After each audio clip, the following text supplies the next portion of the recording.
actually, most of the TV productions I've been on, they actually kind of like have it very broken down to like these people are doing the layouts and more of the environmental, and then these people are painting. But then, you know, every studio is different. Like DreamWorks Television is far more, they have a biz dev artist role that they slot in. And so, so they're working more in that way. I know on Infinity Train, I hired people who were like really multi-talented for each role, because we had like a different world every week, you know. And so it was like really important to be able to kind of always think ahead. So you have your people who are doing something, and then you have your few people that you can go, well, depending on, it all depends on the script. Like, you know, one day they're in a snowstorm, oh, not that much going on today. The next day it's a planet with 90 gorillas and, you know, like a huge forest of, you know, or they go around the world. Whenever they go around the world, you're like, whoa, that's going to be a lot. So, you know, I think it's a little more individualized on most productions, but a few studios are definitely utilizing a more to have a position that's a more biz devy person so they'll do some props, they'll do some backgrounds, they'll do some painting, they'll more over all encompassing.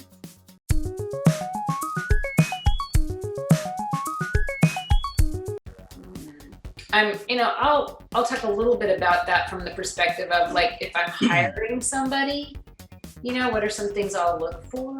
And I think as far as color goes, if, you know, it depends on what they're going for, really. Like, what kind of job do you want? You know, if it's a visual development portfolio and you're going for an overall thing, you know, if you want to do props and backgrounds, then you know, definitely have those in there.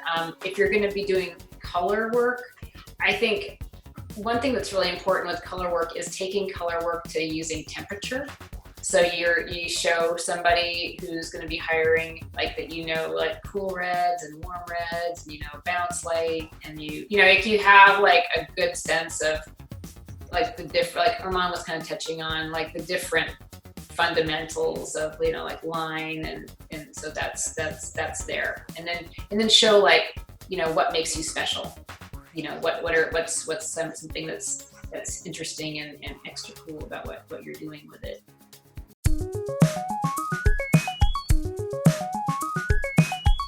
Well, you know, if you are looking to get that job and you want to just work on things, I think one thing that's nice is to just take a story that you really love, that you know strikes your heart, and you know, and act like it is like your script, you know. So break it down and start to do some, if you're going to do environments, like, you know, do some shots, do some locations, you know, create some props from it, create some characters. You know, creativity is something you don't use it up. The more you do it, the more you get, in a sense. So, you know, just if you're waiting to get that first break or that first job, then, you know, start kind of creating your own little job for yourself. I have a project that I am pitching now to a favorite studio, and that, you know, really comes from just your own creativity and your own passion, and, you know, like dreaming. So I think that's it. You know, I think the lie is that that's wasted time. Like, nobody's paying me for this, you know. But the truth is that working from your heart has never failed me. It is always the strongest, most exciting journeys that I have. You know, creativity, the more you're kind of just, you know, vulnerable, I'd say the better it's gonna be. That's also the hardest, but it still is the most exciting.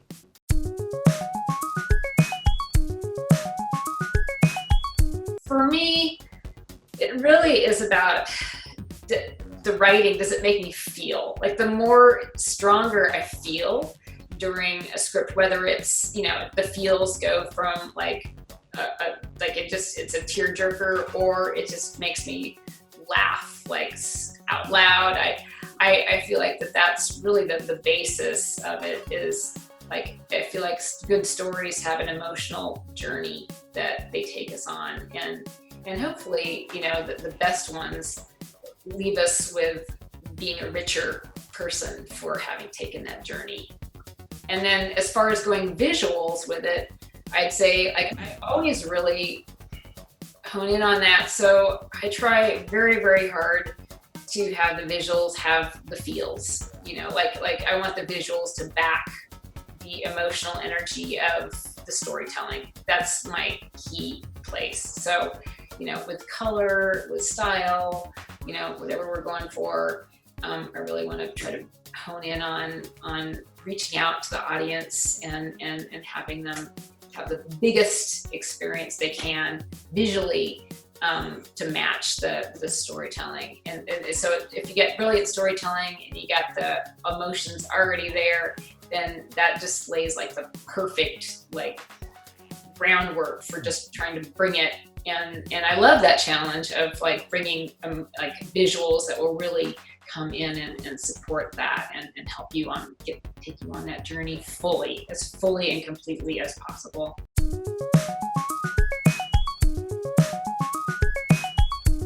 The portfolio is one part that you're going to be using to the overall goal of getting a job. That's your overall goal. So I think that there just seems like there's more and more ways, people get found on Instagram now. People post their stuff there. I have a website, and I have some stuff on Instagram too. There's ArtStation. That's gorgeous stuff in there. So there's all kinds of different ways. I'll be honest.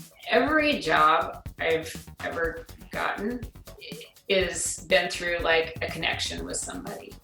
Pretty much. It's either been a friend who's told me about a position, and I think of each job as a gift. It's like this gift I get. So I think the portfolio is one tool that you have to put yourself in a place of receiving, because that's the hope is that you're going to receive a gift out of this. You're going to receive a really exciting gig.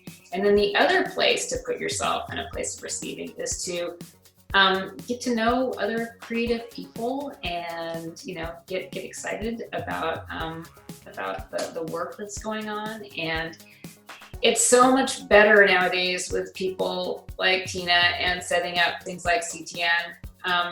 There's just a lot more out there now. Everybody, we're all grateful for how much more different ways they are to connect. We are so we're blessed, we're fortunate, we're so many things to be in animation and to be able to have our work continue and to be able to connect with each other in these ways that we're doing now. It's awesome.